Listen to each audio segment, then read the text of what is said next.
Let's go. Here is my story. Sarah's inner conflict was intensifying. Despite the success in her personal life, her husband, Michael, a devoted and caring man, provided their family with prosperity. Their teenage daughters adored him. In everyone's eyes, including his wife's, he was the perfect spouse and parent, but her heart harbored a feeling of dissatisfaction and a desire to have her attractiveness confirmed.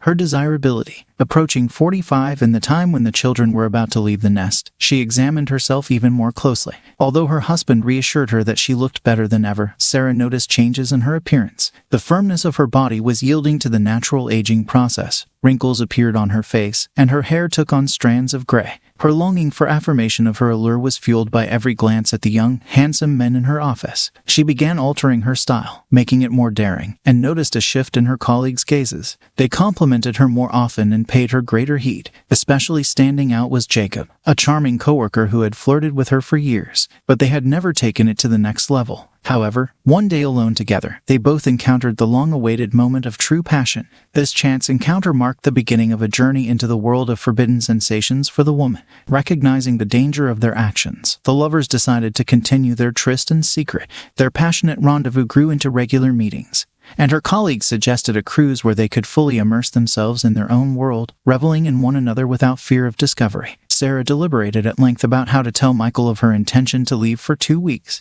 She decided to employ a method of half-truths, believing it would be less painful for him. She would tell him that she needed a break to regain emotional equilibrium and renew feelings. The desire to think about their family's future, talk to other people, experience joy, and temporary freedom to explore new relationships would be the reason for this decision. While she was gone, Michael would also have freedom from her presence. After 20 years of marriage and sex only with her, he would probably welcome a respite from the routine. Sarah doubted Michael would see other women in her absence, let alone start anything serious. She figured he would simply await her return. Maybe he would miss her a little, maybe she would have to promise not to repeat anything like this. Knowing how deeply her husband loved her, she reckoned he would endure her brief hiatus for the sake of preserving their marriage. That was why Sarah felt certain he would not take decisive steps over her spiritual quest for self-discovery and new, intense sensation. She intended to come back and be a faithful wife. After the cruise, she already eagerly anticipated that moment and planned to do everything possible to restore intimacy with Michael, lavishing him with attention and care. She even entertained the idea that 2 weeks of passionate sex on the cruise might fully satisfy her current craving, and she would no longer seek encounters with her lover. However, if that did not happen, she would have to act with greater caution after reuniting with her husband. She faced several months of avoiding contact with Jacob to minimize risks to her envisioned future of raising children and grandchildren, living out a carefree old age with Michael. All this required careful planning. And now she needed to find an approach with her husband when he was in an amiable mood. For instance, after sex, Sarah and Michael had just finished a session that seemed merely an imitation of tender caresses. Although Sarah feigned the utmost pleasure, it was obvious to her husband that she had failed to fully immerse herself in the act. However, the woman's goal was not her own enjoyment. The main thing was to give pleasure to her spouse. Lying on her back in bed, breathing heavily, Sarah decided the time had come to broach the disturbing topic.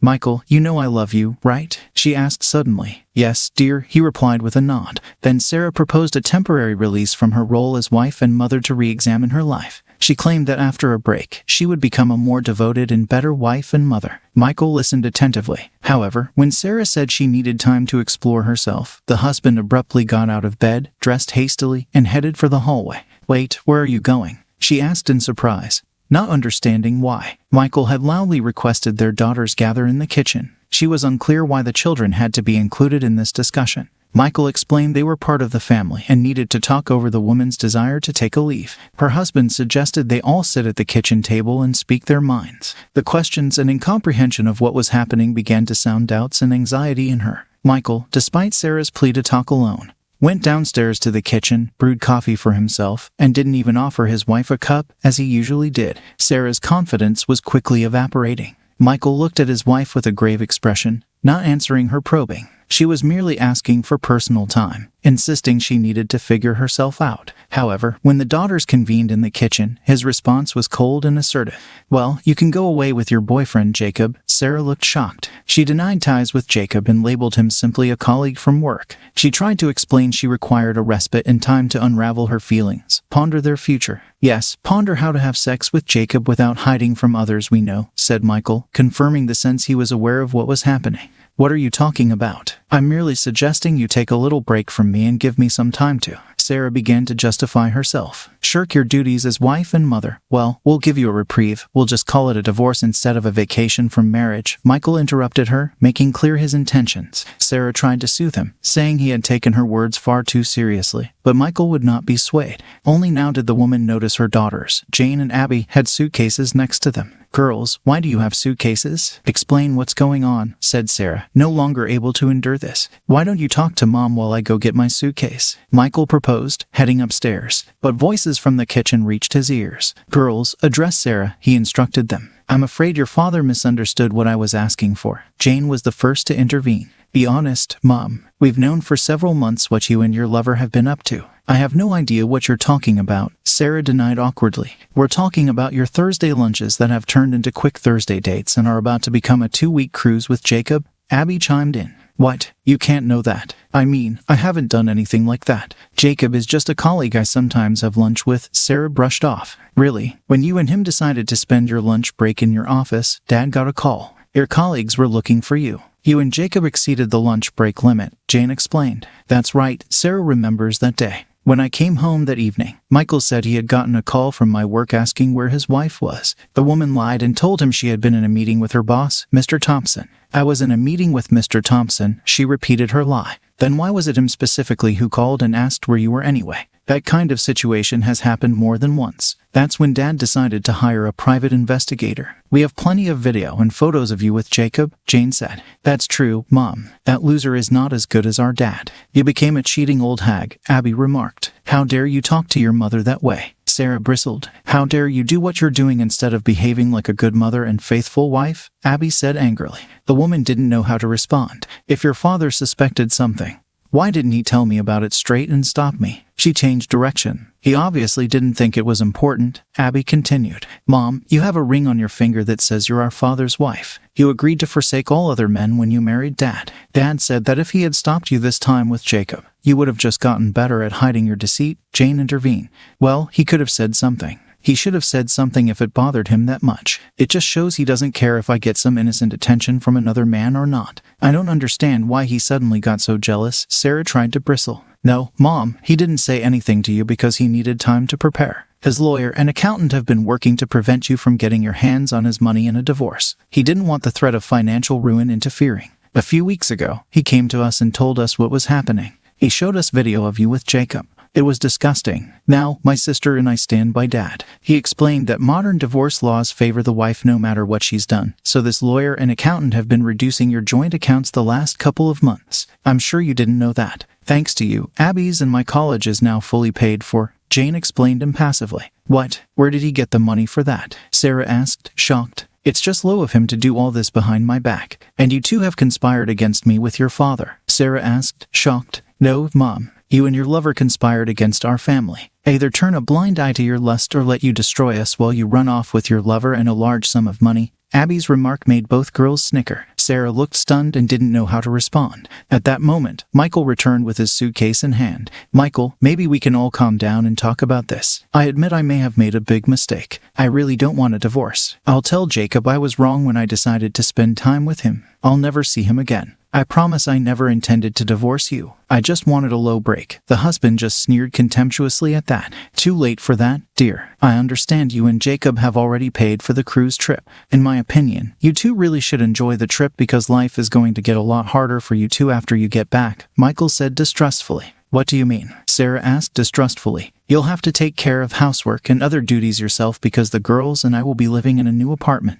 By the way, it has a jacuzzi. The girls happily squealed at the news. Michael went on, when you and Jacob get back from the trip, you won't have to go back to work. The boss is ready to fire you both. He won't do anything like that. Jacob and I are valuable employees, Sarah denied. Are you sure? Did you know Jacob has a wife named Paige? You and Jacob are employees whose actions allow Paige and me to sue your company for allowing intimate interaction during work hours. Your boss was very happy when Paige and I agreed to withdraw the lawsuit. If you're both fired, the husband continued impassively. This wasn't supposed to happen this way, the woman cried, grabbing her head. No, you were supposed to remain a faithful wife. We were supposed to grow old, retire, and raise our grandchildren together. Instead, you decided to distance yourself from your family and ruin your reputation, the man said coldly. Michael, I can't believe you're treating me so badly. I thought you loved me. What else are you going to do to spite me? Sarah pleaded. I'm glad you asked. If you fight for the kids, the video of your adventures with Jacob will reach your parents, relatives, colleagues, neighbors, and might even end up on an adult site. Michael continued, cutting no less sharply than a knife with his words. That can't be, Michael. I love you. I always came home and was a good wife and homemaker. I just wanted to be alone for a while. Things would have gone back to normal in a month and a half. You're accusing and tormenting me for no reason.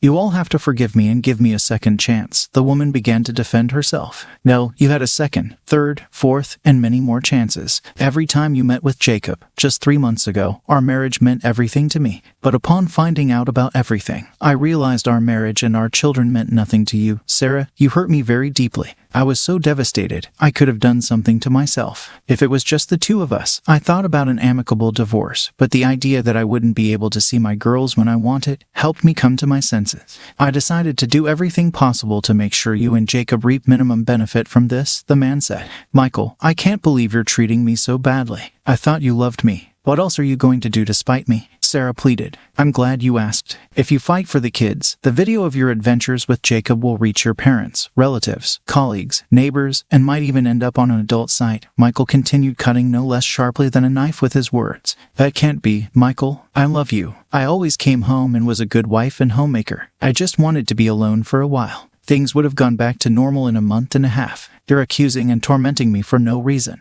You all have to forgive me and give me a second chance. The woman began to defend herself. I would suggest figuring out how you're going to survive with the house and its bills without a steady income. You can sell the house and get half its value. If that works out, you'll have enough money to get by until you find a job. Michael and the girls were leaving when the phone rang. That's probably Jacob looking for a place to stay the night. Don't let him use any of my stuff, the man said in parting before exiting the home. They disappeared with the children before Sarah could even call out to them. Hello, Sarah. You know we got caught, Jacob said on the phone. Yes, I know, you bastard. This is not how you said things would go. I shouldn't have fallen for your fairy tales. Sarah bristled, feeling anger and resentment toward her lover. Hey, I didn't seduce you. You jumped me in your office, the man objected. It's useless to argue now. We need to figure out what to do to save our families and jobs, he said. Can I come over? Paige kicked me out. I can't afford a motel, he continued. I guess it doesn't matter now, but hurry. Maybe tomorrow we can do something to at least save our jobs. That day was the last they were together as a family before the divorce hearing.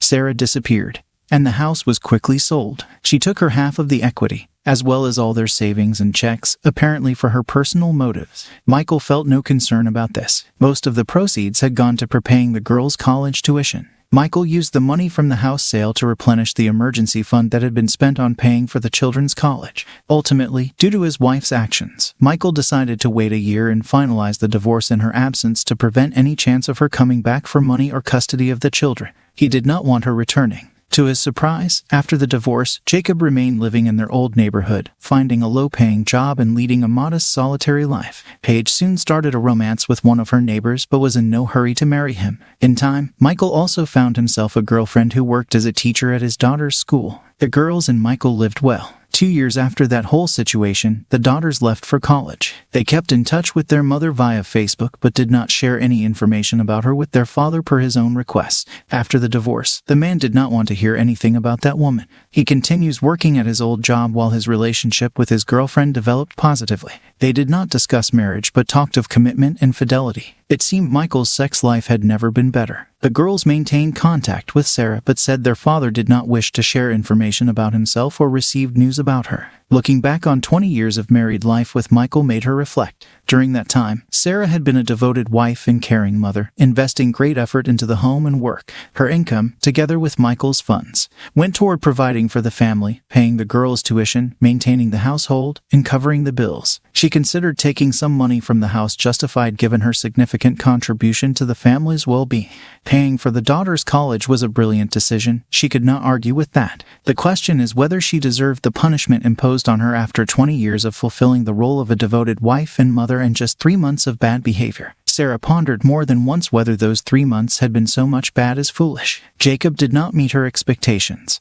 and the value of relations with him dropped to zero when the woman faced the consequences of her actions. Michael, her former husband, took on the role of an avenger. When she left, the lover tried to extort money from her for ruining his marriage canal. Sarah lived alone, hoping Michael would allow her to return. She has a hospital job in another town where no one knows her. She spent a lot of time in an online chat for women who were left because of cheating, consoling herself that she was lucky compared to some of them. Her looks were still attractive. Michael, she thought, knew how good a wife and mother she could be. She hoped the daughters would soften their attitude and restore her reputation in their father's eyes. She wished for Michael to find a place in his heart to love and forgive her, to give her a second chance. She'd assured herself she would never betray him again and dreamed of reconciliation. Thank you. That's the story. If you liked it, please support us with a like as well as subscribe to our channel. Write in the comments what you think about the story. Thank you for being here with us.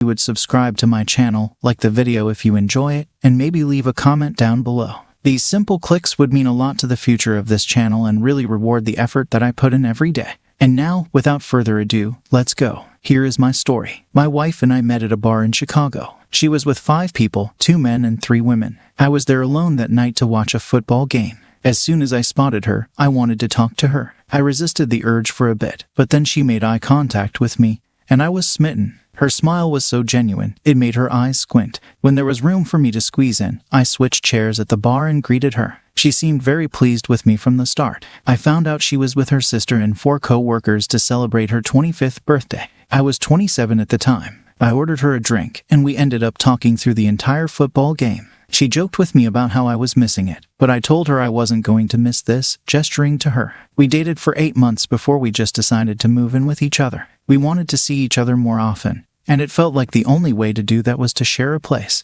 We both worked full-time alternating shifts, so there were many days when we couldn't see each other at all and a few rare ones when we got to see each other all day. Before I knew it, we were together for 6 years. She helped me through the loss of my father and then my mother a week later. She always said I was her rock, but I could only see it the other way around. She was creative even in her empathetic sadness with me. We spent hours each weekend watching birds, marking ones we saw in a book my mother used to write in. I was grateful to have her, and I decided to marry her. Of course, the first year was blissful. I knew it would be. To celebrate our 1-year wedding anniversary, we had a party at the bar we met nearly a decade ago. She was still working the same job, along with her 4 co-workers, so they were there. Her sister and my best friend were there too. We were surrounded by loved ones and truly happy. On a Tuesday, my wife borrowed my car to get to work since hers was being worked on. I had to come home an hour earlier to do this for her, but my boss respected my work so much he didn't mind helping me out when I needed it. The next morning, when I was leaving for work, I saw that my wife had left the windows down all night long. That was unusual. Inside the car, it smelled like cigarette smoke and cologne. Besides that, the gas was much lower than where it would have been if she'd only gone to work and come home. I had fallen asleep on the couch the night before, so I wasn't sure if my wife got home later than usual. At work, I texted her asking why the car smelled and where the gas went. She said she didn't want me to freak out but that she'd given a ride home to one of her coworkers, Jared. I knew Jared ever since the night we met, but I'd never gotten that close to him. Upon hearing this, I sent him a message, and he confirmed that she did give him a ride but said he didn't smoke cigarettes. This puzzled me. Instead of confronting my wife more, I let it slide and made it my goal to get to know Jared and hang out with him. We started going out to play pool and drink together on Thursday nights, and I invited my best friend to come along. I asked Jared not to tell my wife we were hanging out because I needed to figure out something. And I only told my wife I was meeting my best friend each Thursday, so it was a half-truth. Sometime later, my wife came home from work wearing different clothes than she left in. Her other clothes were in a shopping bag, and I could tell she was hoping I wouldn't ask or notice. When I asked, she said she just felt like going shopping and wearing something new. She did a twirl for me. I forced a smile, but I knew something was up. My wife always washed new clothes before wearing them. She started a load of laundry with the clothes she was wearing earlier that day and went to the bathroom. I stopped it and smelled her clothes. They smelled unusual, nothing like her usual scent. I confronted her about it as she sat on the toilet. She said I was being crazy and she didn't know what else to tell me besides the truth. She said she just got new clothes and didn't do anything wrong. The next day, I came home from work just as a red car pulled away from our house. I asked my wife who it was, and she hesitated before saying it was her sister who stopped by for a visit. I immediately texted her sister to ask what kind of car she drives. She replied, saying a black SUV. and asked me why I didn't respond. Instead, I was doing my very best to remain calm as my wife and I ate dinner. I couldn't shake the feeling that she was cheating on me. I didn't know how to prove it without her shooting me down and explaining everything away. I also didn't want our marriage to end. We started playing Xbox together when her phone pinged. She read something, then sighed, just as I asked her who it was. My phone pinged as well. She told me it was Jared asking her to cover his shift at work in 30 minutes because he was unexpectedly invited to a concert that evening. I told her that was weird because Jared had just texted me to see if I wanted to meet at the bar. She stared at me dead in the eyes for what felt like an eternity. I could see her breathing heavily. She said she didn't realize Jared and I talked to each other. Without missing a beat, I reached for her phone. I got a good hold on it, but so did she. We struggled as I tried to pry it from her hands. She kept screaming at me to stop, saying I was hurting her. I finally got it from her and tried to get away, but she tackled me to the floor. I shook her off within a few moments, so she grabbed my phone and threatened to smash it if I didn't give her back her phone. I thought for a moment, but I came to the conclusion that finding out who my wife was cheating on me with was more important to me than having to buy a new phone. I had to see for myself what she was desperately trying to keep from me. I dove into the bathroom and locked the door behind me. She continued screaming in frustration and threatening to smash my phone a few more times before she actually did it, and pieces came sliding in under the door. My hands were shaking as I read her messages with someone named Adam. She'd sent him nudes, and he returned the favor. One of them included his face.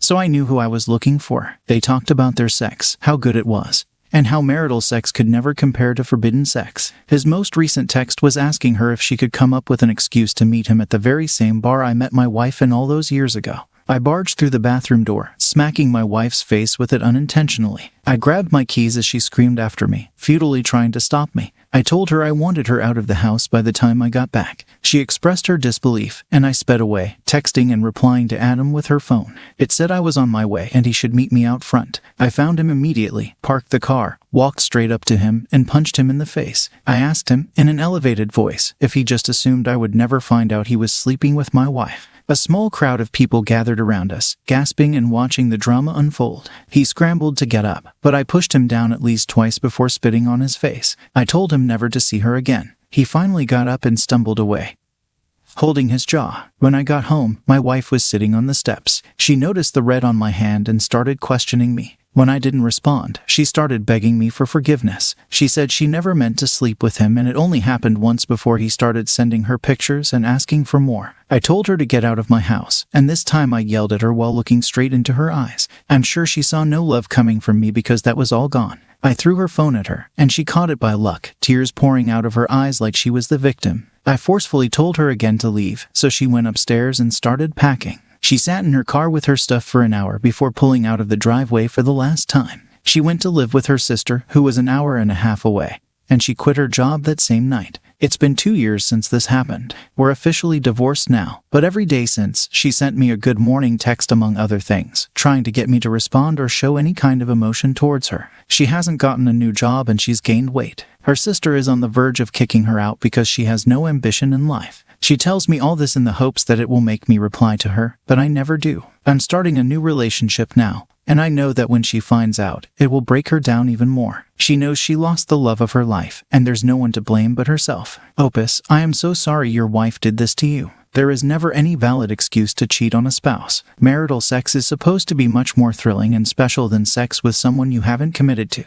Being intimate with someone you've chosen to spend your life with is surely one of the greatest treasures anyone can experience in life. Is it not what so many of us strive for? To find and commit to one love that reciprocates our feelings and values us just the same. The moment infidelity happens, that promise and the sacredness of the marital union are destroyed. It can't be repaired or brought back. To need someone isn't enough. You must continually choose that person, the same person you committed to in the first place, because the moment you stop choosing them, that true love is at risk. To keep a love alive, you must remember why you love them and that they are worthy of your love throughout life. Now, let's get into our next story for today. At the time of this story, I, 22, male, had been with my girlfriend, 22, female, since high school. This is a pretty long and messed up story. Sorry for any errors as I'm writing on my phone. I've come to the end of my rope and have no idea how to navigate this mess. A bit of background. I'm male, 43, and my wife, 40, female, have been married for 16 years. We have 2 kids, a 14-year-old daughter and a 9-year-old son. Our marriage was very rocky in the beginning. but we made it through those tough years and had come out much better from it.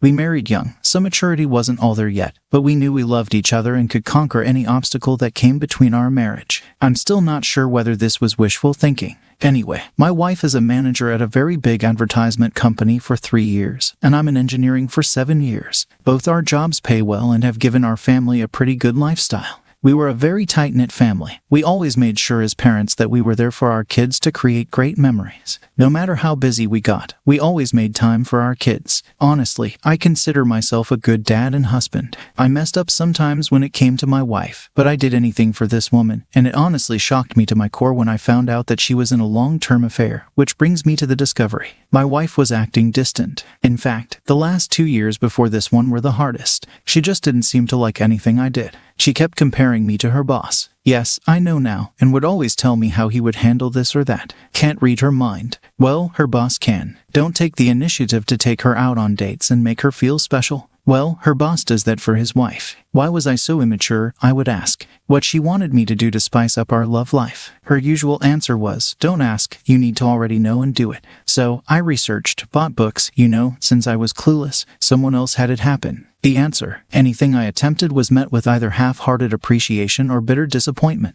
My wife was never like this in the years I've known her. So, I thought that the inability to make her happy was something I seriously needed to fix. Little did I know, it wasn't me who was doing the fixing the entire time. We were very close to her boss and his wife. They also have kids, and the kids loved each other. We brought them to our barbecues, family outings to the park, game days at the arcade. They have been to her house numerous times, and we've been to theirs. It's no surprise that we became close. I would confide in her boss about our marital problems. He gave me good advice. I thought he was a swell guy. Anyway, back to the discovery. I had grown emotionally tired from my wife's demands to better myself or the marriage was done. I was honestly shocked by her attitude because before all this, I thought we had a great marriage. So one night, she was busy laughing and giggling while texting someone. I was next to her in bed and was curious. The moment I leaned my head to take a peek, she viciously pulled away from me. She was angry instantly, asking me what I was doing. I told her I wanted to see what the joke was, and she told me it was none of my business and retreated to the bathroom. I think that's the day when I just knew deep down that there was an affair of sorts going on.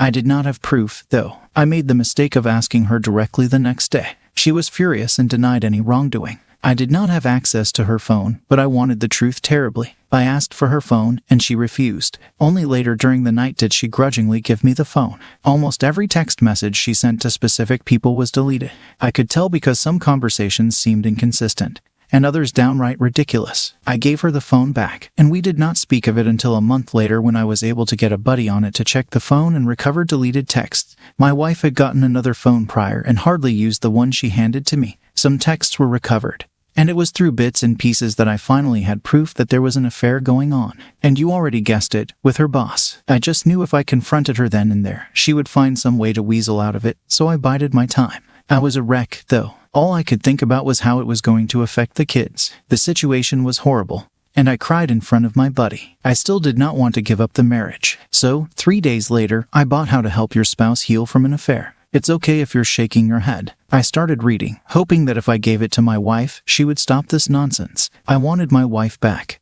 and I wanted to save the marriage. I had planned on talking to her that said to work things out, but she had told me they had an emergency at work and not to wait up for her. Of course, I contacted the workplace on the day to confirm the story she gave me and received no answer. They were not open on Saturdays. I tried her phone, but no answer. She came back home at 2 a.m. on Sunday and immediately showered and then came to bed. I asked why she was late, and she dodged the question by saying that she already told me not to wait for her. I was sick of this. I did not give her the book I bought. I was suffering, and she didn't care. She saw me suffering and didn't care. I contacted her boss's wife to find out from her if she knew anything. I was so desperate for stability, and to this day, I don't regret doing that. She was as shocked as I was when finding out. She wanted to confront her husband, but I told her he would probably lie and try to hide it better like my wife did. We met at her house to discuss what was going on, and I gave her the little proof that we had. She wanted more evidence, so we both decided to gather evidence on each of our sides and compare them. I started snooping up on my wife more,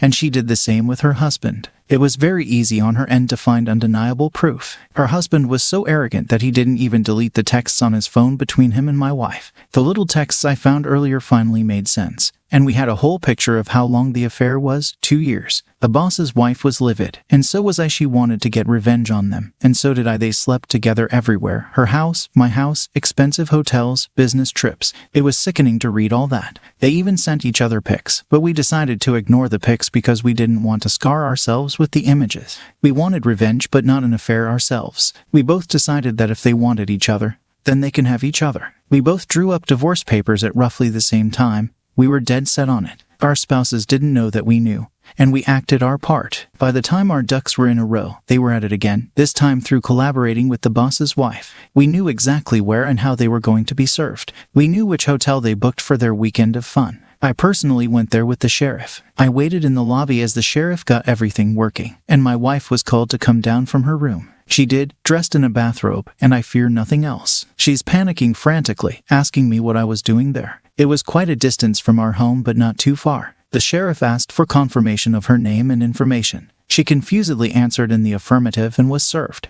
It was very satisfying seeing the shocked look on her face, but I did not want to rub it in, so I decided to walk away, knowing the job was done. She didn't let me and was holding my arm, pulling me back and demanding to know the meaning of this. I told her, "You had an affair, and I'm leaving you. Simple." She started screaming at me and pulling my arm hard. The sheriff had to step in and tell her to release me at once. She did so and started crying, telling me she can explain. I had the wrong idea. It's my fault. I was getting angry, so I left quickly to get home. My wife told her boss, and he panicked from what I was told. He rushed home only to be served there. We did not give them time to get their heads on straight. We blindsided them, just like they did us. My divorce will be finalized in a couple of months. Hers might be taking a bit longer. Both my wife and her boss have been fighting us on the divorces. Neither wants to get divorced. The excuses I hear are that they never intended to leave their spouses. It was a purely sexual affair, nothing more. People have worse affairs and still come out with a great marriage. They messed up and would like a chance to fix the situation. I have asked my wife what she thought the outcome of all this was. She said she was going with the flow and acted completely out of character. She is not that person anymore. I told her she's an idiot. People around me are calling me evil for not giving my wife another chance. My kids know what's going on, age appropriate,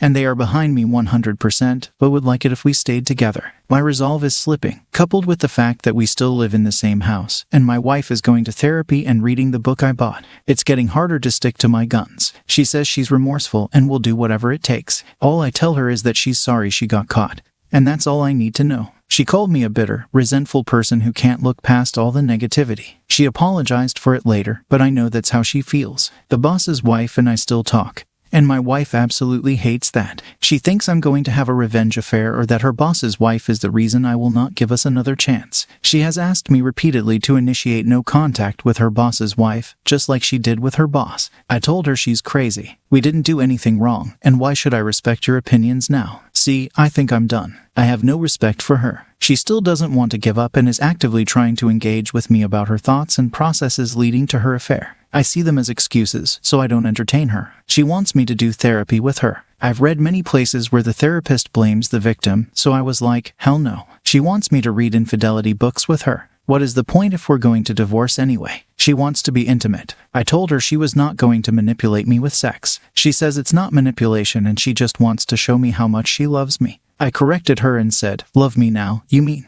People around me are frustrated with me, even my mom, because they say people make mistakes and my wife realizes through her mistakes that she truly does love me. I told people that I will never be anyone's fallback plan. I feel very bad for treating her the way I do. I still love her, even though there's hate there. Am I being unnecessarily cruel to her? She's trying really hard, but I just don't care. Should I reconsider the divorce? People were saying I'm moving too quickly and I will regret it. Is that true? I don't know what's real and what's not. Update, okay, I'm back again. I'm trying for the second time because I've been getting email after email asking me for an update. Thanks for your concern, guys. I understand your curiosity, and I'd like to clear up a few things. Firstly, my wife and I are in a sort of good place right now. It is not because we are reconciling. No, I'm still divorcing her. The last update I posted, which was taken down by the auto mod, explained in great detail our situation. The short version is my wife is still begging for another chance and is doing whatever it takes to get it.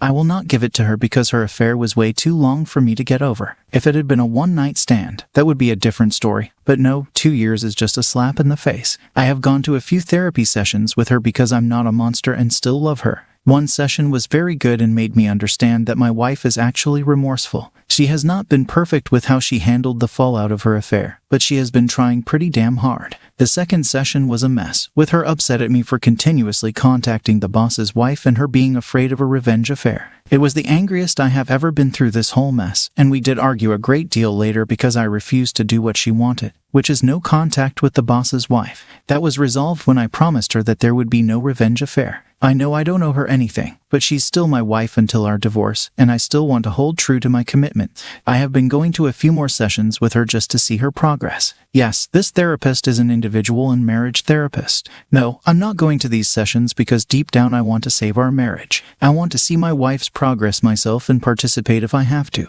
After the divorce, I will step away gracefully. The boss's wife is still leaving her husband. Her husband is still fighting her on the divorce. She is as adamant as I am. And I will admit we do confide in each other when we have lows. I still do not see any affair happening. We are just on friendly terms with each other. That's all. She is a strong and independent woman who takes no BS from anyone. My kids are fine. They know just because we're divorcing doesn't mean we love them any less. They don't want a divorce but understand why it's necessary for us in an age-appropriate manner. My wife doesn't work at the advertisement company anymore. She works elsewhere. She resigned shortly after I served her. She has been strictly no contact with her former boss. According to her, she reached out on forums to get help on saving the marriage and used that advice. I've been reading a lot here, and at first, I didn't understand why people stayed with adulterers. But after seeing my wife work her butt off to be a better person, I can see the temptation. She's not a monster, she's just flawed and made horrible choices, which she's learning to be better from. She has offered me everything under the sun to be given another chance. I'm not so sure I have it in me. The closer the divorce comes to being final, the more at peace I feel. We recently had a long discussion about her asking to have a chance after the divorce. She has offered a post-up.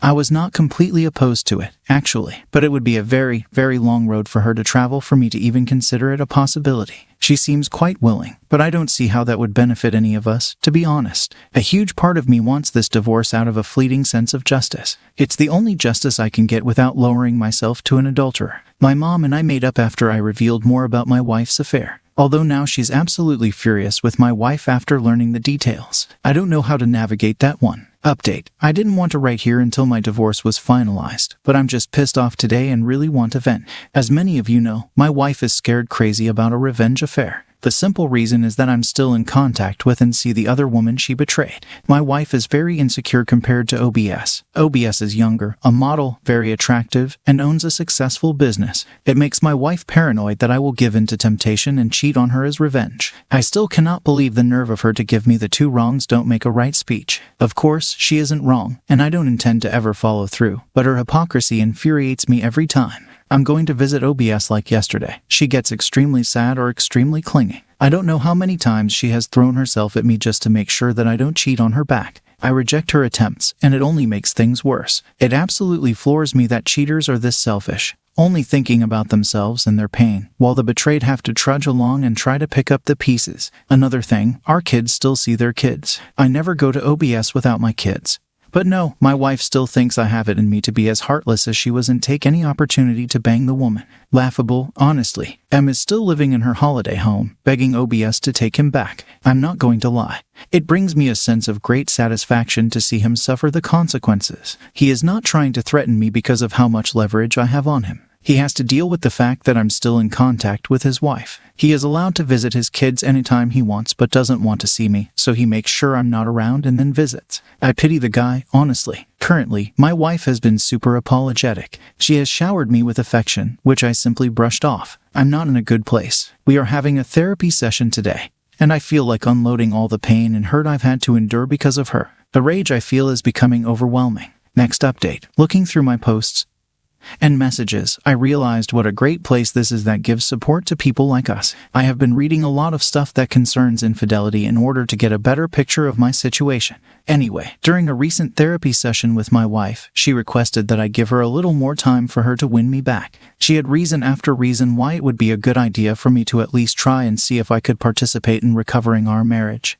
Not necessarily reconciliation. Yet, I repeatedly brought up the fact that she was only trying now because of the fallout from her affair. She would never be trying if she were still seeing Om. She emotionally abused me for months, and I'm not the type of person to get walked all over, even by the woman I loved. She acknowledged all of her wrongdoings and apologized once again. She has given me so many promises of making it up to me. She wants our marriage to grow stronger than ever before and believes it's possible. I asked her if she was willing to put up with my rage because I have plenty to spare. She was like, absolutely. And she would like me to unload on her whenever I feel like it to help myself process the pain. Usually, when I asked her why she had an affair, I got a million excuses. This time she was forthright and told me there was no excuse for what she did. She would spend every day for the rest of her life showing me through her actions that she was truly remorseful and would never hurt me that way again. She actually unloaded feelings onto me, and it made me understand a bit that she really was very insecure about herself and jealous of OBS. The affair made her ego skyrocket, and she liked feeling beautiful and desired. She acknowledged that the affair was definitely a fantasy and would never last. She hardly thought about the consequences, but did think about them from time to time. She regrets ever having the affair and said she will live with this guilt for the rest of her life. She will probably never forgive herself. She told me she could never hold a candle to OBS, and the reason she was so sure I would cheat back is that OBS is not only beautiful but also a woman with integrity. Not once has OBS ever said a mean thing to her or threatened her. It was all my wife's insecurities talking, and maybe the fact that I was angry at her for betraying me. Here's where it gets interesting. The therapist asked me what it would take for me to consider my wife's proposal. Nothing came to mind. I was honest and told her, a time machine, because what I have now is a sham of a marriage, and I never signed up for it. She told me all marriages face problems, ranging from infidelity to death, and it's how those problems are dealt with that shows the strength of a marriage. I honestly could not believe where this conversation was headed.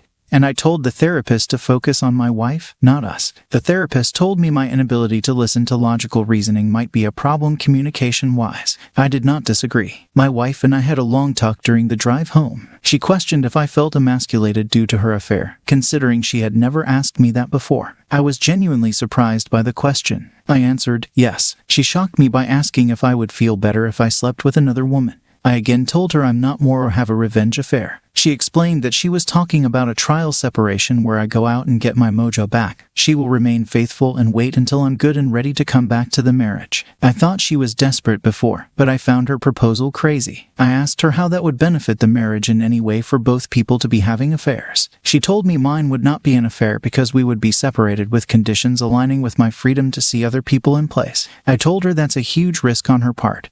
And she responded that we were getting divorced anyway, so if this doesn't help us, at least I can see what the outside world has to offer. I obviously rejected the idea because it seemed way out of character for her to propose that. My wife has been strangely calm and patient these few weeks. She's like a different person from the crazy, insecure one. Of course, I know not to trust her for my own sake. It's very difficult, though. Even though she doesn't want it, she has been very generous in the divorce. I've seen so many times where divorces get nasty, but not mine. It feels quite unreal to be in this situation. It's difficult to navigate. ETA, let me make it clear, I am still going fully through with the divorce. I'm interested in hearing people's opinions on this update. I have another update in this sore state of my life. Before I get into that, I'd like to thank the people who continuously reached out to me in support. So currently, my wife and I have decided to be civil and spend the holidays together as a family. It will be the last holiday that will ever happen, although my wife is still hoping otherwise. I wanted to do this for our kids' sake. I love my kids. Our divorce will be final in the middle of February for those of you who were curious. We have split everything half and half, although she has been very generous on her side. Still, I don't know whether it's a tactic and she might turn nasty later, but so far she has been nice and confessing is that it's because I have been a great husband and father, so she feels I should get more than fair divorce considering what she has done.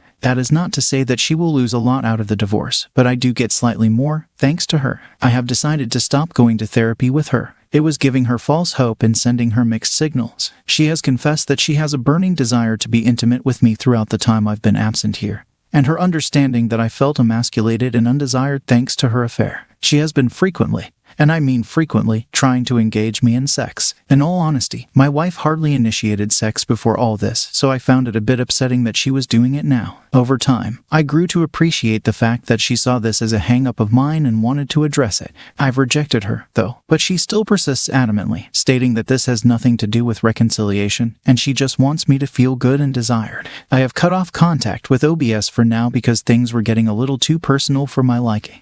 To the person who pointed out that I was having a revenge affair, I guess you were not far off. I didn't even realize it myself until OBS confessed that she does want to try and see where this relationship between us goes. She insisted that she would wait for my divorce to be finalized before we tried anything. I was very confused and had no answer for her, so we have decided to take a break from being around each other until everything is sorted out. OBS is an attractive woman, but I don't know if I can return her feelings. I don't know how to handle that at all. Someone insinuated that being around OBS was affecting her possible reconciliation with her husband. I assure you that I have nothing to do with her decision to leave Omen. She is done with him, and that's all her. We do not talk badly about our spouses when we're around each other. He recently met me in person to apologize for everything that happened. He was always an arrogant guy, and this experience really humbled him. I did not accept his apology. Call me petty, but I don't care about what that man's going through. I have a question. Is it okay for me to have sex with my wife even if we're not reconciling? I have to admit I miss having sex. I miss the intimacy and closeness of it all. My wife is eager and has been trying everything possible to initiate it. New lingerie, sexting, touching, letters, etc., and sometimes I find it hard to resist. She even threw away, burned, and replaced anything that had to do with Owen in my house without me asking her to, because frankly, I just didn't care to know exactly where they had sex. It's not easy for me to switch off these feelings. Is this a trap? Am I being played? Before someone says, kick her out of the house, I have already tried that, and I want her here because it's less of a hassle until the divorce is done. Update. I thought I wasted all these years on a woman who was nothing but worthless, but she gave me great kids and great memories. These things I will never forget and will cherish as a man. But I finally understand, I can do better than her, and I'm going to do better than her. I have had a flood of people giving me advice on how to deal with this situation. I finally understand that I deserve better than her. She wronged me, put me down, and made me feel less than. When another man showed her attention, she literally invested her energy in another man. I can't believe I'm finally coming to terms that I'm over her. Only now. Now she does whatever it takes to keep me. Now she's investing her energy in us. Now she wants me to be happy when she didn't care before. Now she wants to be this adventurous person in sex with me. The sex we had was never mind-blowing, but I liked it. Now I see how much I've missed out on through her texts with I know just the tip of the iceberg how graphic their texts were. Now she wants to show me just how much she loves me when, admittedly, she has been quite lazy before. The lazy sex speaks volumes to me. Now she gives me space and is happy and supportive of anything I do, when before it was all about giving her attention and providing for her at the same time. Now she values my boundaries and goes above and beyond to add to them. Now she sees me as the king I wished she saw me as before. But no, I had to knock her off her pedestal first. Now she's the ideal woman, but it seems fleeting to me. Now she is completely transparent with me about everything. She is brutally honest too, even if it will upset me or embarrass herself. I don't think I've ever seen any woman with a constant look of shame on her face before. She wishes this affair never happened. I can see how much she kicks herself every day. I can see the hopelessness on her face when I'm just not receptive to anything she does. She looks so miserable, especially when she tries to hide it. It makes me dislike myself sometimes, but to me, it's necessary. Why can't I see this as a positive thing? Why can't I judge her for her actions now? They show remorse, right? Many people have long-term affairs and come out even stronger than before, right? Why am I basing my decisions off emotion and not a place of mature objectification? Someone else will end up getting the better and improved version of her while I venture into another uncertain relationship. Why not fight for this when everything seems to point to something good in a future? These are the lines I've been given.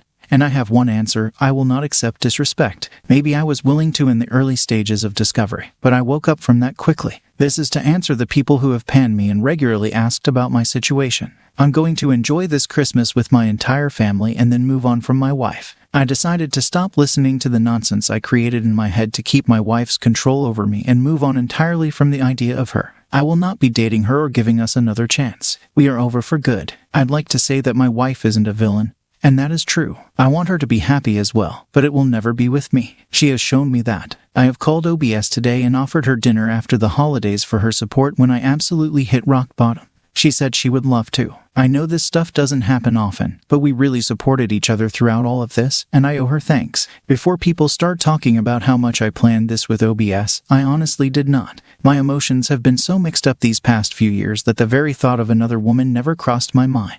And it's dinner, nothing else, unless we both want it. But the closer divorce gets, the more I realize I actually have options, and one option has been right there. What about I don't care about the man. I do not think I will marry again. And I will tell this to any woman. Although my divorce hasn't been much of a hassle, I am losing a lot of money still. The whole idea of marriage just seems like a sham to me now. Sorry for being so cynical right now. I don't want this post to offend anyone, but I'm still jaded. I gave my best years to this woman, and I'm starting to realize how little I got back. Happy holidays. You won't be hearing from me for a while. Next update. It's been a long time coming. I did mention before that I would come back and update for the last time here. It's over. My ex and I have officially separated for good. It happened almost 3 weeks ago. For the better part of a few days after the fact, I grieved as if I had lost a loved one. I think it hit me extremely hard that my marriage failed so spectacularly. I've never cried that hard ever since I discovered the affair in the first place. I raged a lot too. Definitely one of my lowest points. Everything has been organized for my ex, partially on my part. For the kid's sake, she moved out of the house, and I'm looking to buy her out of her part of it.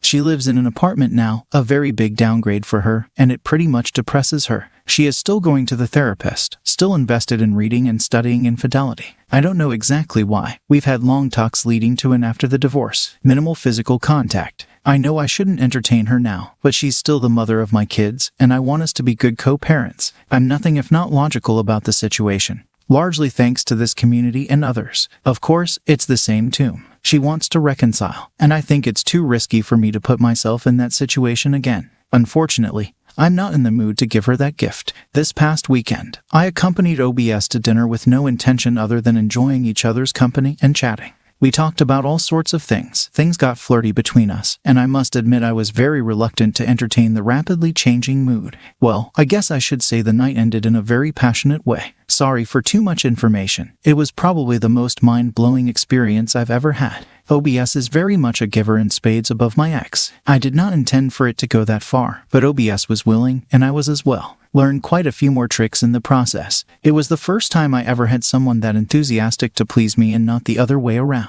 I guess I shouldn't call her OBS anymore as she divorced her ex, but for privacy's sake, I'll just use that. I do not think we will take our relationship further, to be honest. I think the hormones and wine got the best of us that night. She would like to, but I am undecided. I need to sort myself out emotionally, and I think she does as well. I feel very good though. People might not like hearing this, but the experience I had with OBS really helped a lot with my residual self-esteem issues. I felt desired, alive, and finally understood what I was missing out on. I will never settle for robotic intimacy again. What was more satisfying was knowing that I was not cheating and did not lower my morals. All things considered, I'm very proud of how I handled all this trouble. I wasn't perfect but did the best I could. I'm probably coming out very lucky compared to many betrayed husbands even if I did lose a substantial amount of money in this process.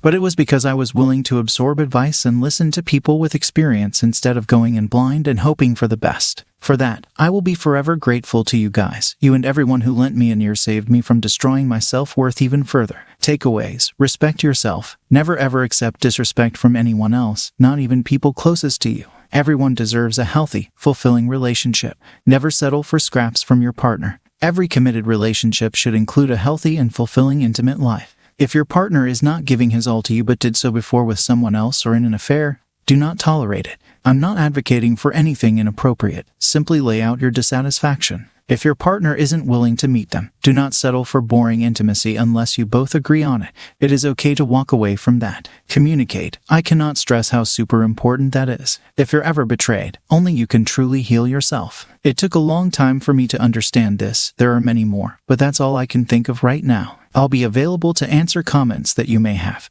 But in about a few hours from now, I'm done posting here for good and moving on with my life. Have a good one, everyone. Update: I have been getting a ton of emails from people who wanted to know how my situation is going. I have been purposely staying away from anything involving infidelity because I still get triggered here and there. With that in mind, I'm still dealing with the trauma. I don't like to dwell too much on something, so I've been away from this site and others in a bid to move on. However, since there are so many people concerned about me, I will ease your worries and give you an update. I'm okay, no accidents. No poof, I'm off the face of the earth. I'm still in individual counseling. OBS is still my girlfriend. She managed to settle her case with O when it came to child custody and finances. She could have been vengeful and taken him to the cleaners, but instead, she handled that situation maturely. There is indeed some friction between the children over all this. We are trying to deal with it as best as possible. We have had to start their therapy to make sure that they properly adjust and understand that the relationship OBS and I have has little bearing on them. but we do consider them important when it comes to how this situation is handled.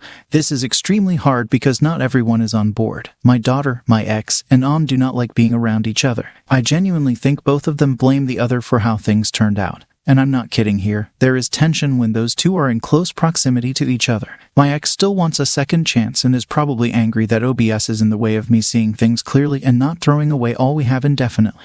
This woman is so deluded. I'm genuinely worried about her antics. She tried something at a 4th of July party a friend of mine threw. I shut it down, but I guess not firmly enough. I did not believe the people that said she would be pining for me, but you guys were right. She wants to come crawling back in a bad way. OBS is letting me handle that, but she's getting sick of my ex too. Did I mention my ex hates OBS with a passion? I really thought that my ex was changing herself for the better, but ever since I left her for someone else, she's been a train wreck. That's what I still don't get. I treated her better than I treated anyone else in my life, and she treated me poorly. But the moment I basically say forget you, she's doing backflips trying to get my attention.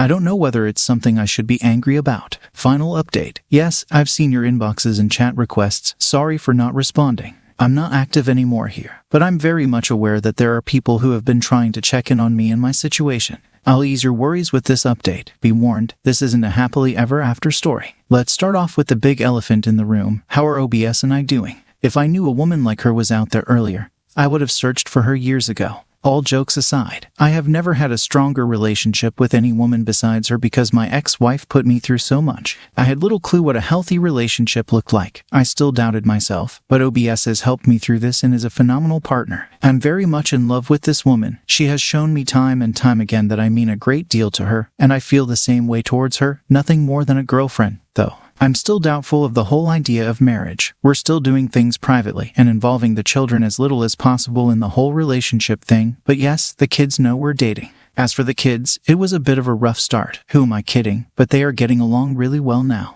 I think it mostly has to do with us being heavily involved in their lives and making sure they had an ear to talk to whenever they had problems. Also, lots of therapy. My daughter and son love OBS to bits. She has a way with kids. Her children like me a lot more than almost 2 years ago. Her youngest even started telling people that I'm her stepdad at functions and outings I took her to, which greatly surprised me. I was worried she felt forced to see me that way, but she said she liked me a lot and I make her mom happy, so she's happy I'm her stepdad. You don't know how emotional I got after hearing that. It hit me like a ton of bricks from out of nowhere but did put up a valiant front. I like seeing my kids happily playing with OBSs, although they formed a united front to relentlessly tease my son, who is the only boy and youngest of the bunch. Yeah, no idea if I should laugh or cringe at that one. So how about my cheating ex-wife? We are on good terms. She has been working really hard on her own to repair her relationship with her daughter, and I was happy when my daughter told me she could find it in her heart to forgive her mother for what she did. They have been through a lot these years and have progressed well together. Even with that, I don't think my ex-wife has fully accepted that we are done as a couple. She still seems to be looking for or hinting at a second try. She's been going to the gym and still attending individual therapy.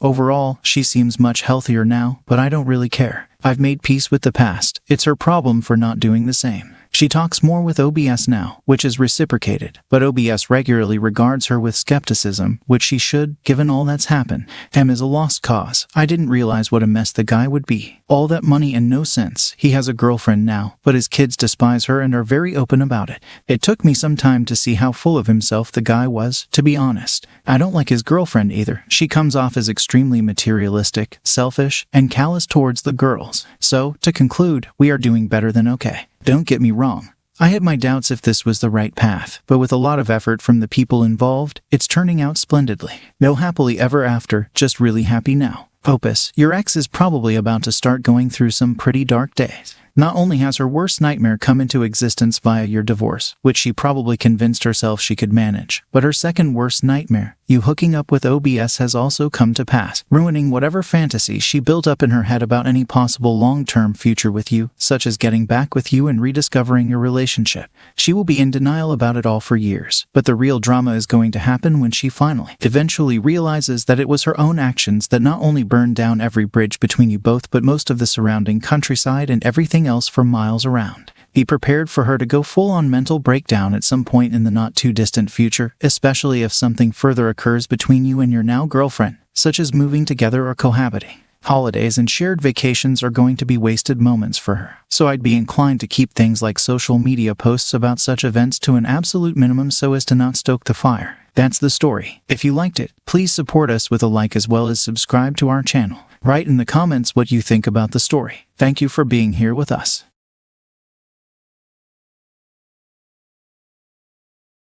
Let's begin.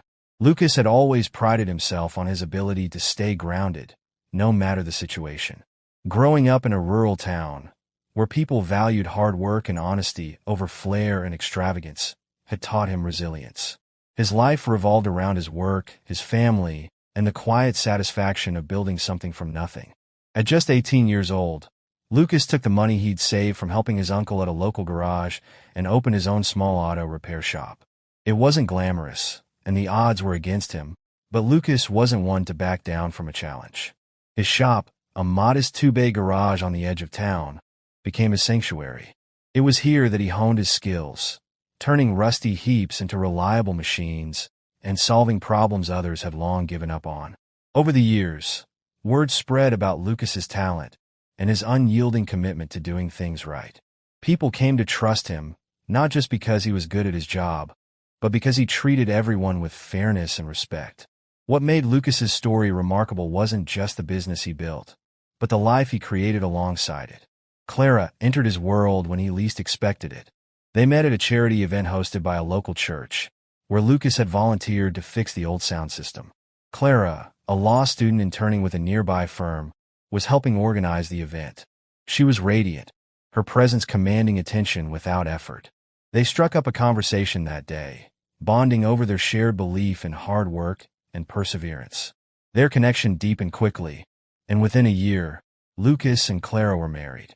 Together, they built a life filled with love and purpose. Clara's career as an attorney flourished, and Lucas's garage became a cornerstone of the community.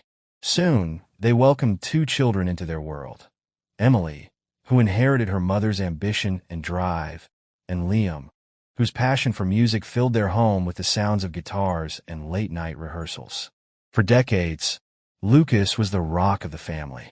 He juggled running his business with supporting Clara's career and raising their children. He attended every recital, repaired every broken bike, and ensured their family traditions remained intact. He thought their life was as close to perfect as one could hope for, until it wasn't. Clara's career had always demanded long hours, but over time, her absence became more noticeable. Lucas chalked it up to the pressures of her job, but the gap between them grew wider with each passing year. Her dedication to work, once something he admired, now felt like a wall separating them. She missed dinners, skipped family outings, and her once lively presence at home became a distant memory. Lucas tried to bridge the gap, planning small surprises and making time for her whenever possible, but it never seemed to be enough. The situation came to a head when Nathan entered the picture. Nathan was Clara's new boss, a charismatic and ambitious man who seemed to dominate her conversations, even when she didn't mention him directly. Lucas first noticed the change in Clara's demeanor when her phone began buzzing incessantly. She guarded it like a secret, her laughter softening whenever Nathan's name came up in passing. Lucas wasn't the kind of man to jump to conclusions, but the patterns were impossible to ignore. One evening, after Clara missed yet another family dinner, Lucas decided to confront her. The house was quiet when she walked in, her heels clicking softly on the hardwood floor. Lucas was sitting in the living room, his arms crossed and his face unreadable. "We need to talk," he said, his voice calm but firm. Clara hesitated, setting her bag down on the counter. "It's late, Lucas. Can't this wait until tomorrow?" "No," he replied, his eyes locking onto hers. "It can't." He gestured for her to sit, and after a moment of silence, she complied. Lucas took a deep breath, his fingers tightening around the edge of his chair. "Something's changed, Clara. You're not here anymore." "Not really. And I need to know why." Clara's expression faltered, her composure slipping for the briefest of moments. "Lucas, it's just work," she said, her voice steady but devoid of warmth. "You know how demanding my job is." "This isn't about late nights or deadlines," Lucas countered. "It's about the distance between us. It's about the calls, the messages, and the way you light up whenever Nathan's name comes up. Tell me the truth. Clara's silence was deafening. When she finally spoke, her voice was barely above a whisper. "Nathan and we've grown close. But it's not what you think." "Then what is it?" Lucas asked, his voice trembling with the weight of his emotions. "Because from where I'm standing, it sure looks like you've chosen him over us." Her tears fell freely now, streaking her carefully applied makeup. "He listens to me, Lucas. He makes me feel important, appreciated in a way I haven't felt in years." Lucas felt as though the ground had been pulled out from under him. Her words echoed in his mind, each one slicing through him like a blade. He had spent years building a life with her, supporting her dreams, and being the steady presence she could always count on. And now, it seemed, none of it had been enough. In the weeks that followed, Lucas wrestled with the reality of Clara's betrayal. The home they had built together felt like a stranger's house, each room a painful reminder of what they had lost. But amidst the heartbreak, Lucas found a renewed sense of purpose. He couldn't control Clara's choices, but he could control his own future. Lucas spent his days at the garage, pouring his energy into the work that had always brought him peace. The familiar scent of oil and metal, the rhythmic sound of tools clanking against machinery. These were the constants in his life, the things he could rely on when everything else seemed uncertain. Yet, even amidst the hum of engines and the bustle of customers, his thoughts were never far from Clara and the situation that had unraveled their life together. At first, he tried to convince himself that things could be salvaged. Maybe it was a phase, a misstep they could overcome with time and effort. But the more he observed Clara's behavior, the more he realized that her connection with Nathan wasn't something she was willing, or perhaps even able, to let go of. She spent less time at home, her excuses growing thinner with each passing week. Lucas felt the distance between them grow into a chasm, one he couldn't bridge alone. Late one evening, as he sat alone in the quiet of their once vibrant living room, Lucas came to a decision. He couldn't keep living in limbo, caught between hope and heartache. If Clara wasn't willing to fight for their marriage, he had to fight for himself. For the first time in weeks, he felt a sense of clarity, a path forward amidst the chaos. The next morning, Lucas called a longtime friend and attorney, Rachel. She was known for her sharp mind and no-nonsense approach, and Lucas trusted her implicitly. Over coffee at a quiet diner, he laid out the situation, his voice steady but tinged with pain. Rachel listened intently, her expression thoughtful as she took notes. "You're making the right choice," she said finally, her tone firm. "This isn't about punishment. It's about protecting yourself and what you've built. Clara has made her decisions, and now it's time for you to make yours." Lucas nodded, the weight of her words settling over him. "I just want to make sure I'm doing this the right way," he said. "I don't want to hurt her, but I can't let her destroy everything we've worked for." Rachel assured him that she would handle the legal aspects, guiding him through the process with precision and care. Lucas felt a flicker of relief, knowing he wasn't alone in navigating the complexities of the situation. Together, they began to lay the groundwork for what would come next. In the meantime, Lucas began taking steps to reclaim his sense of control. He changed the locks on their home, a practical measure that also served as a symbolic gesture. He adjusted their joint finances, ensuring that his business and personal savings were secure.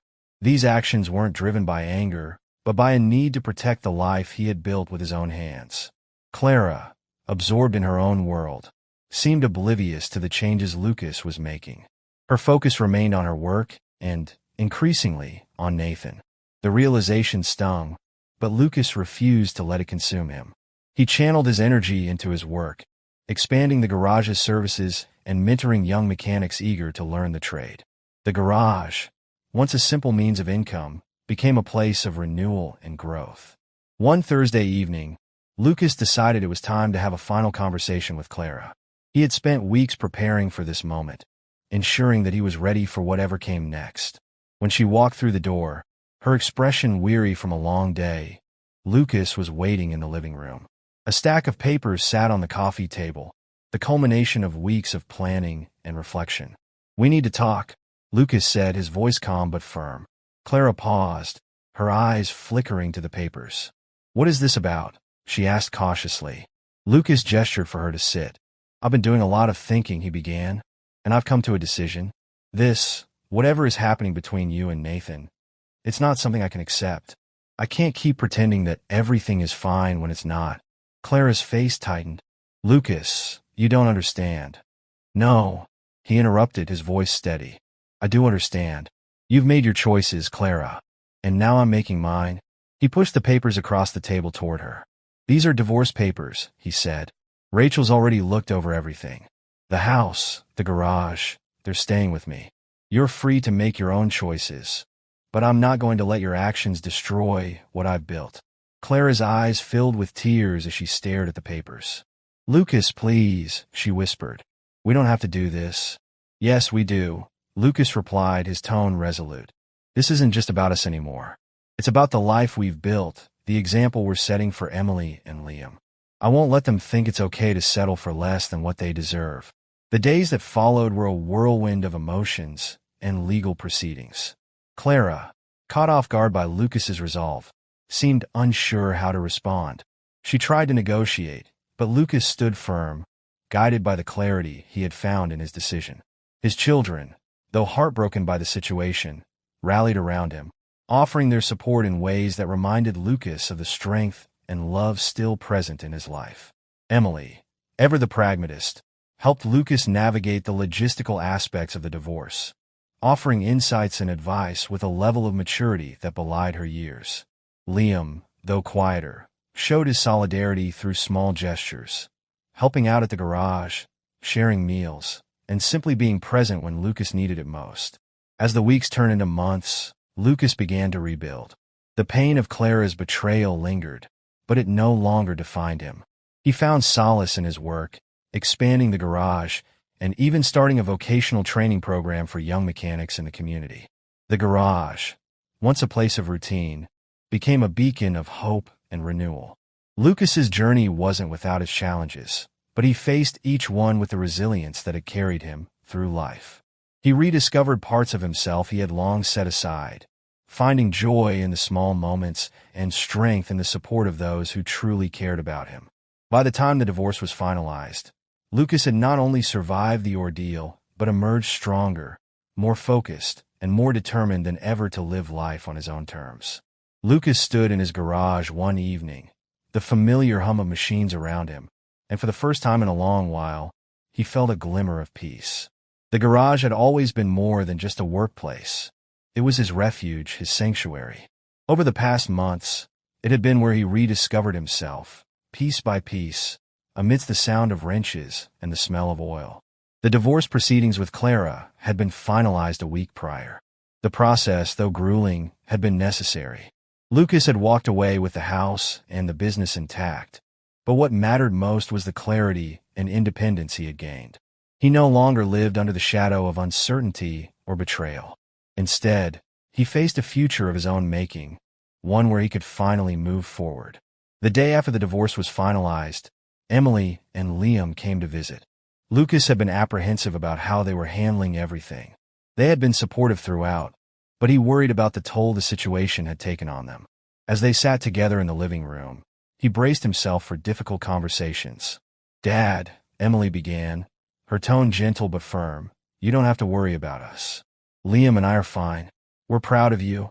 Liam nodded, his quiet demeanor masking the depth of his emotions. "Yeah, Dad. You've always been there for us. Now it's our turn to be here for you." Lucas felt a lump rise in his throat. "I just want you both to know that none of this was your fault. Your mom and I, we lost our way, but that doesn't change how much we love you." "We know," Emily said, placing a hand on his. "And we're okay. Really." Their words were a balm to Lucas's soul. He had spent so much time worrying about how the divorce would affect them that he hadn't fully realized the strength they had gained from watching him navigate the situation with integrity. The next few months were a whirlwind of change for Lucas. He threw himself into expanding the garage, not just as a business, but as a community hub. He partnered with local schools to create apprenticeship programs, offering young people a chance to learn valuable skills. The program quickly gained traction, and soon, the garage was bustling with eager apprentices, each one reminding Lucas of his younger self. One of the apprentices, a teenager named Jake, stood out. Jake had been struggling in school and had nearly dropped out before joining the program. Lucas saw a bit of himself in the boy, the same hunger to prove himself, the same spark of determination. Over time, Jake flourished under Lucas's mentorship, and watching the boy's confidence grow filled Lucas with a sense of purpose he hadn't felt in years. Outside of work, Lucas began to reconnect with the world around him. He started attending local events, something he hadn't done much of in years. At one of these events, a fundraiser for the vocational training program, he met Sophia. She was a school counselor who had been instrumental in getting the program off the ground. Sophia was warm, kind, and fiercely passionate about helping others. They struck up a conversation that evening, bonding over their shared desire to make a difference in the community. Over the weeks that followed, Lucas and Sophia began spending more time together. It wasn't romantic at first. Lucas was still healing, and Sophia respected his boundaries, but their friendship became a source of comfort and joy. She had a way of making him laugh, even on the toughest days, and her perspective on life was refreshingly optimistic. One afternoon, as they sat together on a bench overlooking the town park, Sophia turned to Lucas with a thoughtful expression. "You've been through so much, Lucas. But look at everything you've accomplished. You've turned something painful into something meaningful." Lucas smiled, her words resonating deeply. "I've had help," he admitted, "from people like you, my kids, and even the team at the garage. I couldn't have done it alone." Sophia placed a hand on his arm. "That's the thing about community. When we lift each other up, there's no limit to what we can achieve." As time went on, Lucas found himself opening up more to Sophia. She became a confidant, someone he could share his thoughts and fears with. Their bond deepened, and though Lucas didn't rush into anything, he began to wonder if there was room in his life for love again. Meanwhile, Clara's absence was felt less and less. Though they were no longer married, Lucas made an effort to maintain a cordial relationship with her for the sake of their children. Clara, too, seemed to have found her own version of closure. Nathan, it turned out, hadn't been the solution she had hoped for, and their connection fizzled out not long after the divorce. Clara reached out to Lucas once, apologizing for the hurt she had caused, but Lucas, while forgiving, kept their interactions minimal and focused on co-parenting. Lucas's journey of healing wasn't linear. There were days when the memories of what he had lost weighed heavily on him, but those moments grew fewer as he focused on the life he was building. The garage flourished, his children thrived, and his relationship with Sophia grew into something he hadn't dared to hope for, a partnership built on mutual respect and genuine connection. One evening, as Lucas closed up the garage after a long day, he stood in the doorway and looked out at the town he had called home for so many years. The street lights flickered softly, and the distant sound of laughter from a nearby diner filled the air. Lucas took a deep breath, feeling a sense of contentment he hadn't known in years. He had weathered the storm, faced heartbreak, and come out the other side stronger and more grounded. The future stretched out before him, filled with promise and possibilities. And as Lucas stepped into the night, he knew one thing for certain. He was ready to embrace whatever came next. The days turned into weeks, and the rhythm of Lucas's new life began to settle. His morning started early at the garage, often before the sun had fully risen, and the hours flew by as he worked alongside his apprentices. The shop was busier than ever, a testament not only to Lucas's reputation, but to the new services and community initiatives he had introduced. Local newspapers even ran stories about the vocational program he had developed, praising its impact on the town's youth. Jake, the standout apprentice, became a symbol of the program's success. Lucas watched with pride as Jake transitioned from a quiet, uncertain teenager to a confident young man with a knack for problem-solving. One afternoon, Jake approached Lucas with a hesitant smile. "Mr. Lucas," he began, shuffling his feet, "I just wanted to say thanks. For everything. I don't know where I'd be without this job." Lucas clapped a hand on Jake's shoulder. "You've earned every bit of your success, Jake. I just gave you a nudge in the right direction." Jake grinned, his confidence shining through. "Still, I owe you a lot. You're more than just a boss. You're a mentor." Lucas felt a warmth spread through him. In the chaos of the past year, moments like this reminded him of why he had fought so hard to preserve his life and work. He wasn't just rebuilding for himself. He was creating something meaningful for others. Outside of the garage, Lucas's relationship with Sophia continued to blossom. She often stopped by after work, bringing coffee or homemade treats for the team. Her presence brought lightness to Lucas's days, her laughter infectious, and her optimism a balm for his weary soul. Over time, what had started as friendship began to deepen into something more. One evening, after a particularly long day at the shop, Lucas and Sophia found themselves sitting on the back porch of his house. The sun dipped below the horizon, painting the sky in shades of orange and pink.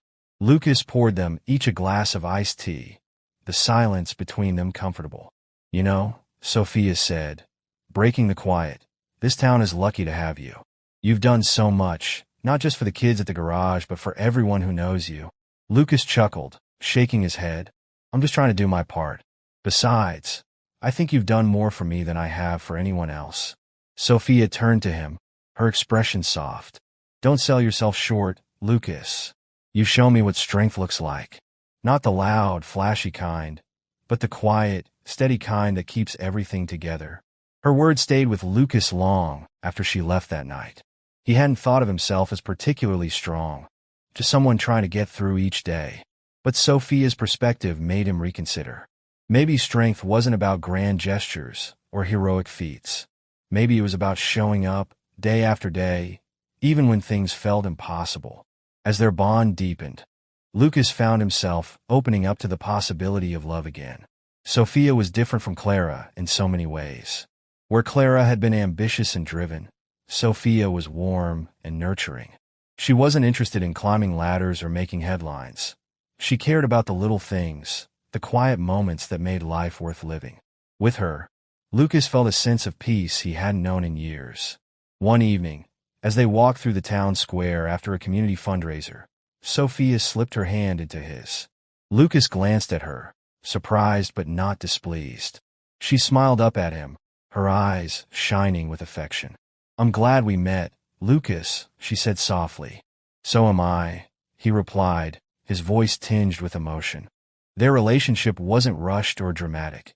It unfolded naturally, like the changing of the seasons. Lucas took his time, allowing himself to heal fully before diving into something new. But as the months passed, it became clear that Sophia was becoming an integral part of his life. She wasn't just a friend or a confidant. She was someone he could see a future with. Meanwhile, Lucas continued to maintain a cordial relationship with Clara, primarily for the sake of their children. Emily and Liam were thriving in their respective pursuits, their resilience a testament to the strong foundation Lucas had built for them. Emily often called to share updates about her business studies, and Liam occasionally stopped by the garage to chat or help out. Lucas took immense pride in their growth, knowing that despite everything, they had emerged stronger and more determined. Clara, too, seemed to have found a semblance of closure. Though her relationship with Nathan had ended shortly after the divorce, she appeared to be focusing on herself, rediscovering the passions she had once set aside. During one of their brief conversations, Clara admitted as much. "I lost sight of what mattered," she told Lucas one afternoon, her voice heavy with regret. "You deserved better from me, and so did the kids." Lucas nodded, his expression kind but reserved. "We all make mistakes, Clara. What matters is what we do next." Her eyes met his, and for the first time in a long while, there was a glimmer of understanding between them. Though they would never return to what they once had, Lucas felt a sense of peace in knowing that they had both found their way forward. As the years passed, Lucas's life took on a new rhythm. The garage continued to thrive, becoming a cornerstone of the community. His relationship with Sophia deepened, bringing joy and stability to his days. Emily graduated with honors, securing a position at a prestigious firm, while Liam's band gained local fame, performing at festivals and events across the region. One evening, as Lucas stood on the back porch of his house, watching the stars twinkle in the night sky, he felt a profound sense of gratitude. His journey had been far from easy, marked by heartbreak and challenges he hadn't anticipated. But through it all, he had found strength, love, and a renewed sense of purpose. Life wasn't perfect, but it was his. And as Lucas looked out over the quiet town he had called home for so many years, he knew he was exactly where he was meant to be. Lucas's new life continued to evolve, filled with moments of growth, reflection, and unexpected joy. The vocational program he started at the garage expanded significantly. More students from nearby towns began enrolling, and Lucas soon found himself partnering with local businesses to offer apprenticeships. The program became so successful that a regional news station came to interview Lucas about his efforts. The interviewer, a young journalist named Jenna, was intrigued by Lucas's story. She asked questions about his journey, the challenges he faced, and what inspired him to create the program. Lucas, seated on a stool in his garage, smiled humbly. "It's simple, really. I've been blessed to have people believe in me when I didn't always believe in myself. This program is my way of paying that forward." The segment aired the following week, and the response was overwhelming.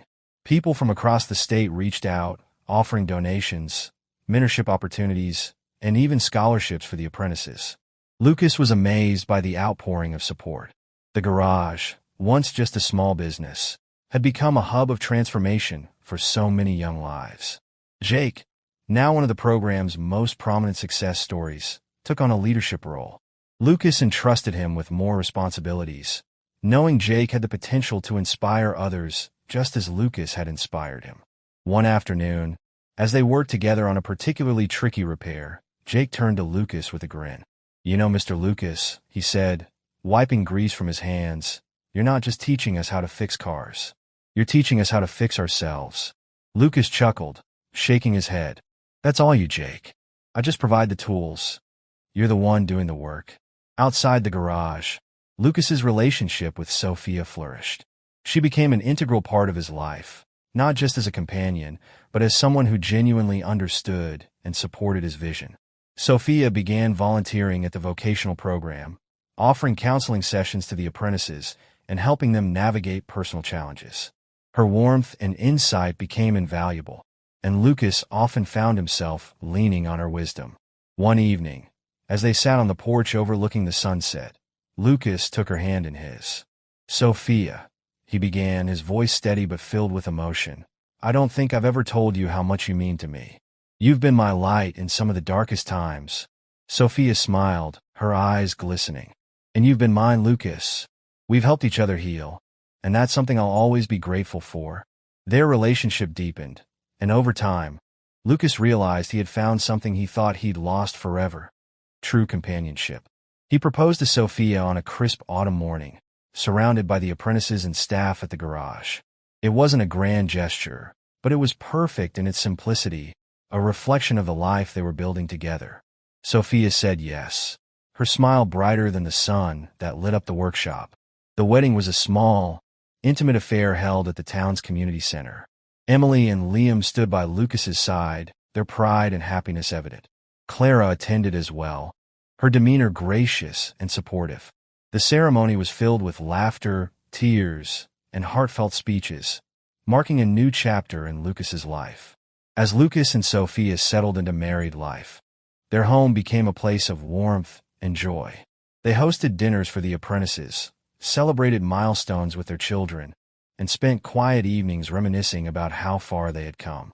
Lucas found himself more content than he had ever been, grateful for the second chance life had given him. One day, as Lucas stood in the garage watching Jake lead a group of apprentices, he felt a deep sense of fulfillment. The journey hadn't been easy, but it had been worth every struggle, every heartbreak, and every challenge. He had rebuilt not just his life, but a legacy, one that would continue to inspire and uplift others long after he was gone. The years that followed Lucas's marriage to Sophia were some of the best of his life. Together, they transformed not only the garage and vocational program, but also the community around them. The garage became a landmark, a symbol of hope and renewal for countless people who had once felt adrift. Lucas often marveled at how much had changed since he'd started his business all those years ago. The small, two-bay shop had grown into a bustling operation with multiple locations, each staffed by graduates of his apprenticeship program. Jake, now a fully licensed mechanic and manager of one of the new branches, often visited the original garage to seek Lucas's advice. "You've created something incredible," Jake told him one afternoon as they shared a cup of coffee in the break room. It's not just a garage anymore. It's a movement. Lucas chuckled, shaking his head modestly. It's the people who've made it what it is. I just gave them the space to grow. Beyond the garage, Lucas's personal life flourished. His bond with Emily and Liam grew stronger with time. Emily, now a business consultant, often worked with her father to streamline operations at the various garages. Her sharp mind and innovative ideas helped the business adapt to changing times while staying true to its roots. Liam, meanwhile, continued to chase his musical dreams. His band had gained regional popularity, and Lucas made it a point to attend as many performances as he could, cheering loudly from the front row. Sophia was a constant source of support and inspiration. Her work with the apprentices expanded to include mental health workshops and life skills training, programs that had a profound impact on the community. Together, she and Lucas became a powerhouse duo, their shared vision and compassion touching the lives of everyone they encountered. As Lucas approached his 60s, he began to think about the legacy he wanted to leave behind. The garage and its associated programs had grown beyond anything he could have imagined. But Lucas knew that his greatest contribution wasn't the buildings or the equipment. It was the people. He started a scholarship fund for apprentices who wanted to pursue higher education, ensuring that financial barriers wouldn't stand in the way of their dreams. The fund was named after his father, the man who had first inspired Lucas's love for mechanics. At the scholarship's inaugural ceremony, Lucas stood before a crowd of apprentices, community members, and supporters. His voice, though steady, carried the weight of years of experience and gratitude. When I started this journey, I couldn't have imagined the path it would take. But standing here today, seeing all of you, I know it was worth every step. This isn't just about fixing cars. It's about fixing lives, building futures, and creating something that lasts. The applause that followed was thunderous, and Lucas felt a swell of pride that surpassed any accolade or achievement he'd ever received. In his later years, Lucas began to step back from the day-to-day operations of the business. He passed the reins to Emily and Jake, confident in their ability to carry the torch forward. Retirement, however, didn't mean slowing down. Lucas and Sophia traveled together, visiting places they'd only dreamed of during the busier years of their lives. They explored national parks, attended music festivals to support Liam, and even took a trip to Europe to experience the culture and history they'd always admired. Through it all, Lucas never forgot the lessons life had taught him: the importance of resilience, the value of community, and the power of second chances. Every setback, every heartbreak, and every challenge had shaped him into the man he was, a man who had learned to find beauty in the broken and strength in the rebuilding. One crisp fall evening, as Lucas and Sophia sat on their porch watching the leaves drift gently to the ground, he reflected on the journey that had brought him to this moment. The pain of the past no longer lingered. It had been replaced by gratitude for the present and hope for the future. "You've built something incredible, Lucas," Sophia said, her hand resting on his. "Not just a garage, but a life filled with meaning and love." Lucas smiled, his gaze fixed on the horizon. "I couldn't have done it without you," he said, his voice filled with warmth. "You've been my partner in every sense of the word." As the sun dipped below the trees, painting the sky in hues of orange and gold, Lucas felt a deep sense of peace. His story wasn't just one of survival. It was one of transformation, growth, and the enduring power of hope. And with that, Lucas leaned back in his chair, content to let the evening unfold, knowing that the best parts of his life were the ones he had built with his own two hands, surrounded by the people he loved.